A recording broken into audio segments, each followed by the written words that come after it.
দেউলিয়াপনা, চিকিৎসা ব্যবস্থা দেউলিয়াপনা, একদমই তাই। এক এক সময়ের এক এক বয়ান, এমন কোন দেউলিয়াপনা, এমন কোন চাপ রয়েছে, এমন কোন প্রেশার রয়েছে এদের ওপর যে বয়ান না বদল করে কোনো উপায় নেই আর? এমন কি ঘটলো, কি মনে হচ্ছে আপনার? দেখো, আমি একটু আগে শুনছিলাম ওই রাজপুত্র সম্ভবত বলছিল নাটক নাটক নাটক। আমি আমার বক্তব্য নাটক দিয়ে শুরু করি। শেক্সপিয়ারের হ্যামলেটে একটি অবিস্মরণীয় ডায়ালগ, একটা লাইন, আমি বিশ্বাস করি সেটাতে, there is something rotten in the state of not Denmark but in Bengal or Kalighat। এটা আমার কোনো সন্দেহ নেই। কালকে আমি ফেসবুকে 12খানা কোশ্চেন তুলে দিয়েছিলাম। আজ পর্যন্ত আমি জানি এই 12খানা কোশ্চেনের একটা জবাব রাজপুত্র দিতে পারবে না, বা ওর দল দিতে পারবে না, বা প্রশাসন দিতে পারবে না। তোমরা বারবার বলছো একটা জিনিস, তুমি বলছিলে অ্যাম্বুলেন্স ডাকা হয়নি, ডাক্তার ডাকা হয়নি। উনি টালির চালে থাকুন বা না থাকুন, উনি জেড প্লাস ক্যাটাগরি সিকিউরিটি পান। জেড প্লাস ক্যাটাগরি সিকিউরিটিতে 24 ঘন্টা অন ডিউটি ওনার কাছে একটি অত্যাধুনিক অ্যাম্বুলেন্স থাকবে, যেটা ওনার কনভয়, এবং উনি বাড়িতে থাকলেও থাকবে। একজন প্রশিক্ষিত ডাক্তার 24 ঘন্টা থাকবে, দুজন নার্সিং অ্যাসিস্ট্যান্ট থাকবে, এবং ভিআইপি সিকিউরিটি। আমি যেহেতু এনএসজিতে ছিলাম সেই অভিজ্ঞতায় বলছি।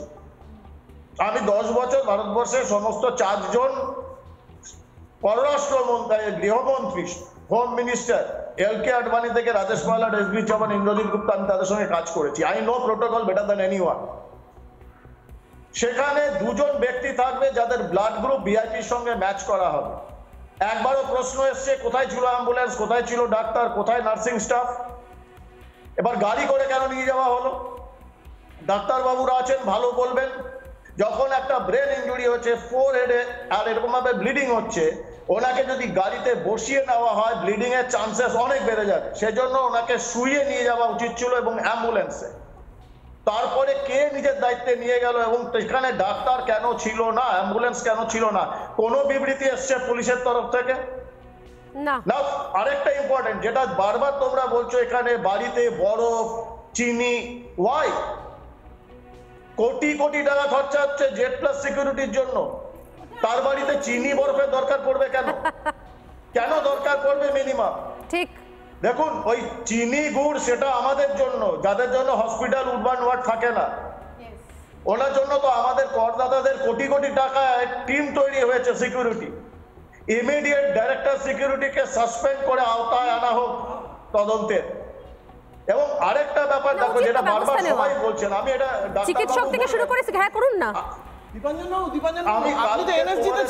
বারবার বলেছি, দীপাঞ্জনবাবু আপনি তো এনএসজিতে ছিলেন। আমার একটা ছোট্ট প্রশ্ন, আমি ক্ষুদ্র, আপনি ক্ষুদ্র ছেলে, আমার একটা ছোট্ট প্রশ্ন। বুঝে পেলে বলুন। না না না না, আপনি তো এনএসজিতে ছিলেন। শুনুন, আপনার কাছে আমার একটা প্রশ্ন আছে।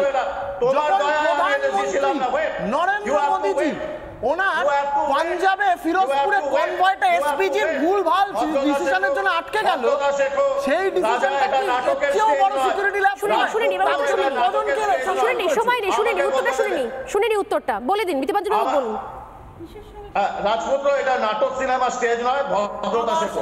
বলছি শোনো, শুনিনি। শোনো, তোমার শোনো, একদম কথা বলবে না। একই কথা না, আরেকটা কথা বলি, যে 40 থেকে 45 মিনিট পরে ওনাকে পৌঁছানো গেল পিজিতে, যেখানে কালীঘাট থেকে ওনার পিজিতে পৌঁছাতে 15 থেকে 20 মিনিটের বেশি দরকার হয় না। যদি অভিষেক ব্যানার্জির গাড়িতেও যাওয়া হয়, অভিষেক ব্যানার্জির সঙ্গে অন্তত 10টা-12টা গাড়ির কনভয় থাকে, তারা পাইলট থাকে, 20 মিনিটে যাবে, 45 মিনিট কেন লাগলো? এবং আরেকটা কথা, যেটা বারবার বলেছি, তোমার মিসিং লিঙ্ক তুমি ওইখানে পাবে, যদি তদন্ত সঠিকভাবে হয়, যে এই ছবিটা কে তুললো ওইখানে, এবং কে বাইরে শেয়ার করলো তৃণমূলের সোশ্যাল মিডিয়ায়। দেউলিয়াপনা, চিকিৎসা ব্যবস্থা দেউলিয়াপনা, একদমই তাই। এক এক সময়ের এক এক বয়ান, এমন কোন দেউলিয়াপনা, এমন কোন চাপ রয়েছে, এমন কোন প্রেশার রয়েছে এদের ওপর যে বয়ান না বদল করে কোনো উপায় নেই আর? এমন কি ঘটলো, কি মনে হচ্ছে আপনার? দেখো, আমি একটু আগে শুনছিলাম ওই রাজপুত্র সম্ভবত বলছিল নাটক নাটক নাটক। আমি আমার বক্তব্য নাটক দিয়ে শুরু করি। শেক্সপিয়ারের হ্যামলেটে একটি অবিস্মরণীয় ডায়ালগ, একটা লাইন, আমি বিশ্বাস করি সেটাতে, there is something rotten in the state of not Denmark but in Bengal or Kalighat. এটা আমার কোনো সন্দেহ নেই। কালকে আমি ফেসবুকে 12খানা কোশ্চেন তুলে দিয়েছিলাম, আজ পর্যন্ত আমি জানি এই 12খানা কোশ্চেনের একটা জবাব রাজপুত্র দিতে পারবে না, বা ওর দল দিতে পারবে না, বা প্রশাসন দিতে পারবে না। তোমরা বারবার বলছো একটা জিনিস, তুমি বলছিলে অ্যাম্বুলেন্স ডাকা হয়নি, ডাক্তার ডাকা হয়নি। উনি টালির চালে থাকুন বা না থাকুন, উনি জেড প্লাস ক্যাটাগরি সিকিউরিটি পান। জেড প্লাস ক্যাটাগরি সিকিউরিটিতে 24 ঘন্টা অন ডিউটি ওনার কাছে একটি অত্যাধুনিক অ্যাম্বুলেন্স থাকবে, যেটা ওনার কনভয় এবং উনি বাড়িতে থাকলেও থাকবে। একজন প্রশিক্ষিত ডাক্তার 24 ঘন্টা থাকবে, দুজন নার্সিং অ্যাসিস্ট্যান্ট থাকবে, এবং ভিআইপি সিকিউরিটি। আমি যেহেতু এনএসজিতে ছিলাম সেই অভিজ্ঞতায় বলছি, আমি 10 বছর ভারতবর্ষের সমস্ত 4 জন পররাষ্ট্রমন্ত্রী, গৃহমন্ত্রী, হোম মিনিস্টার, এলকে আডবাণী থেকে রাজেশ পায়লট, এসবি চৌহান, ইন্দ্রজিৎ গুপ্তা, আমি তাদের সঙ্গে কাজ করেছি। I know protocol better than anyone. সেখানে দুজন ব্যক্তি থাকবে যাদের ব্লাড গ্রুপ ভিআইপির সঙ্গে ম্যাচ করা হবে। একবারও প্রশ্ন এসছে কোথায় ছিল অ্যাম্বুলেন্স, কোথায় ছিল ডাক্তার, কোথায় নার্সিং স্টাফ? এবার গাড়ি করে কেন নিয়ে যাওয়া হলো? ডাক্তারবাবুরা আছেন, ভালো বলবেন। যখন একটা ব্রেন ইনজুরি হচ্ছে, ফোর হেডে আর এরকম ভাবে ব্লিডিং হচ্ছে, ওনাকে যদি গাড়িতে বসিয়ে নেওয়া হয় ব্লিডিং এর চান্সেস অনেক বেড়ে যাবে। সেজন্য ওনাকে শুইয়ে নিয়ে যাওয়া উচিত ছিল এবং অ্যাম্বুলেন্সে। তারপরে কে নিজের দায়িত্বে নিয়ে গেল এবং সেখানে ডাক্তার কেন ছিল না, অ্যাম্বুলেন্স কেন ছিল না? কোনো বিবৃতি এসছে পুলিশের তরফ থেকে? না। আরেকটা ইম্পর্টেন্ট, যেটা বারবার তোমরা বলছো এখানে বাড়িতে বরফ, চিনি, ওয়াই? কোটি কোটি টাকা খরচা হচ্ছে জেড প্লাস সিকিউরিটির জন্য, তার বাড়িতে চিনি বরফের দরকার পড়বে কেন? কেন দরকার পড়বে মিনিমাম?